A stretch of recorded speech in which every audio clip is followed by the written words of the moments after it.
Estamos de volta. Vamos continuar os nossos estudos das referências históricas da arte e da dança, adentrando pelas facetas da modernidade. A Revolução Industrial é o grande marco inicial da modernidade do século XIX, com todas as suas repercussões no modo de produção e consequentes influências na vida da sociedade ocidental oitocentista.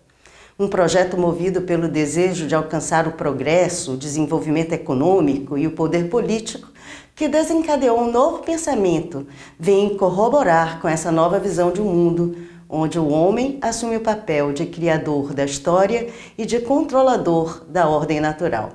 O progresso tecnológico, que teve neste período grande crescimento, com a invenção da máquina a vapor, do telégrafo, do gás, do automóvel, da marinha mercante, contribuíram para a formação de uma nova sociedade, um novo estilo de vida, uma nova visão de mundo. A modernidade perdura há cerca de 300 anos, consubstanciou-se como projeto de uma época que fragmentou o conhecimento, criando um invólucro impenetrável que separou em campos isolados os domínios da arte, da ciência, da moral, da política e da religião. É nesse contexto que devemos pensar a arte moderna. Ela surge no final do século XIX com um impulso de alguns artistas de investigar estilos e técnicas inovadoras em suas criações, claramente estimulados pelo espírito do iluminismo na sua ênfase nas forças racionais do indivíduo e na visão positivista quanto à especialização do conhecimento. Buscava-se a autonomia da arte por intermédio de técnicas formais de tratamento da produção artística como objeto artístico, numa opção constante pelo novo, rejeitando a representação e a mimese da tradição estética anterior realista. De certa forma, a busca constante de mudança e desenvolvimento dos primeiros movimentos modernos, em sua criação constante de novos estilos, reflete o ethos do capitalismo, no qual a variação de produto representa novos mercados e mais lucro. Isso levou o movimento a gerar uma contradição interna. A constante busca do novo como forma de purificar a arte, ao contrário do desejado, tornava o produto artístico um potencial produto de consumo no mercado. O movimento em direção à inovação e à pureza na arte moderna reproduz a lógica cultural da modernidade, não apenas em sua busca constante de originalidade e novidade, assim produzindo uma tradição do novo, mas também em sua busca de diferenciação cultural por meio da autonomia da arte, do desenvolvimento especializado e da busca de invenções formais e consequente elitização das esferas artísticas. É bom lembrar que no início do século XX, as experiências científicas no campo da relatividade repercutiam no pensamento de forma concreta. Os avanços provindos do progresso tecnológico geravam uma nova sociedade movida por valores bem diferentes dos renascentistas. Ao mesmo tempo, a Primeira Guerra abalava o sistema político-econômico mundial, especialmente o europeu. Abalada por grande crise econômica após a Primeira Guerra, a Alemanha dos anos 20 teve, por outro lado, grande produção artística. O expressionismo alemão, que tem suas raízes nas artes plásticas, se estendendo para outras formas artísticas, inclusive a dança, refletia a angústia do período, através de uma estética sombria e de conteúdo pessimista.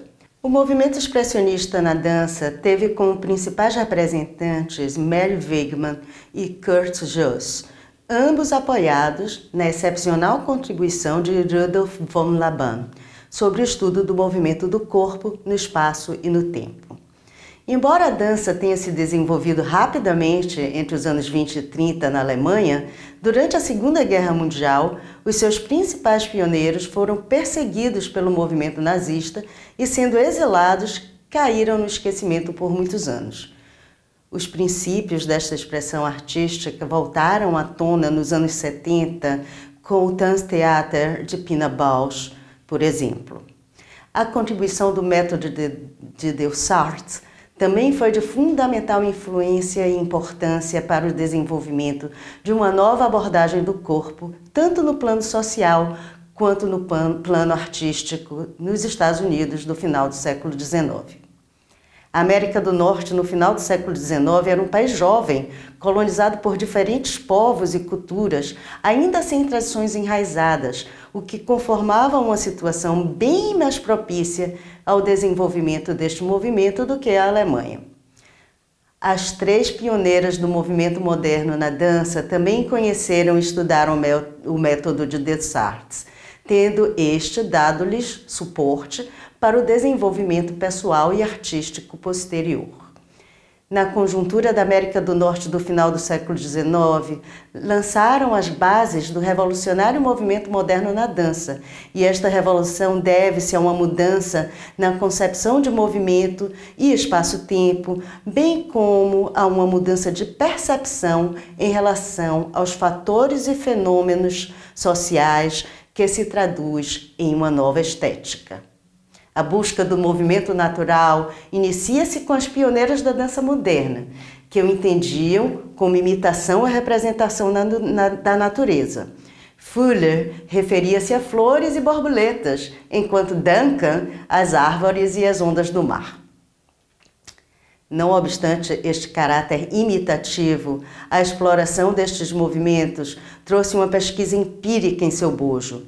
Estas dançarinas já estavam experimentando em seus corpos novas qualidades de movimento na combinação de diferentes tônus musculares, assim como nas formas de deslocamento no espaço e no uso do tempo. Para Isadora, as estátuas gregas. Para Fuller, os tecidos das saias e o jogo de luz proporcionavam também uma experimentação libertadora no estudo da forma. Podemos imaginar a substancial diferença que essas experiências causaram a partir destes estímulos na nova visão estética da dança. A geração de Martha Graham e Doris Humphrey continuava em busca do tal movimento natural, mas desta vez a partir de princípios biológicos motores ou anatômicos para expressar as inquietações do homem moderno. A natureza a que se referia era a natureza humana, em todo o seu conflito interior em relação ao mundo industrializado pós-guerra. Entram assim no contexto da dança um corpo orgânico, físico, emocional e, sobretudo, um corpo social e político. As temáticas de Graham giravam em torno dos acontecimentos que afetavam a sociedade, entendendo a dança como um instrumento de protesto, a exemplo de sua coreografia intitulada Frontier, que abordava a questão da expansão territorial norte-americana no final do século XIX. Doris Humphrey compartilha com Graham a ideia de uma dança engajada com a realidade do seu tempo.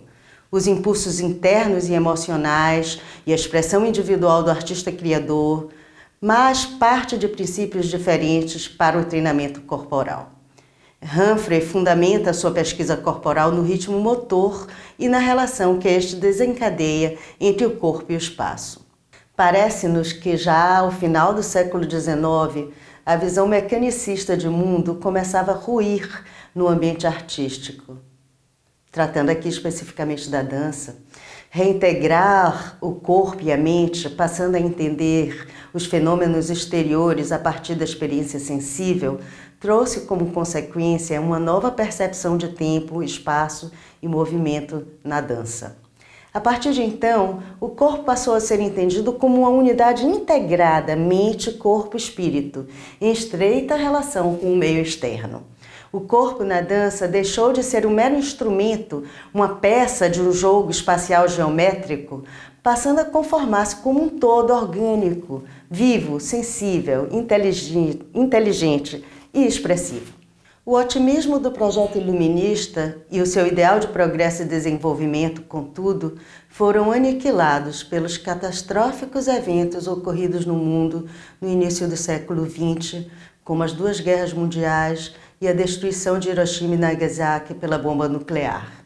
Seguiu-se a Segunda Guerra Mundial, um período de reavaliação e reconstrução material, como também em relação às posturas existenciais e sociais de sistemas e valores. O otimismo fora suplantado no existencialismo filosófico moderno por uma visão pessimista do devir da humanidade pós-guerra.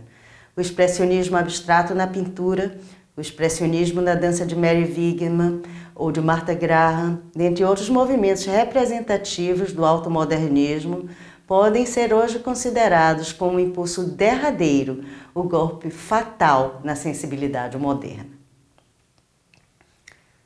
Nos últimos 60 anos, o mundo ocidental tem se debatido com um complexo processo de mudança de ordens cultural, econômica e social, uma crise de paradigma que poderíamos chamar, de acordo com Harvey, uma mudança na estrutura do sentimento, que tem sido denominado polemicamente pós-modernismo. Pois bem, terminamos aqui a nossa unidade 2 e nos encontramos em breve com a unidade 3. Até lá!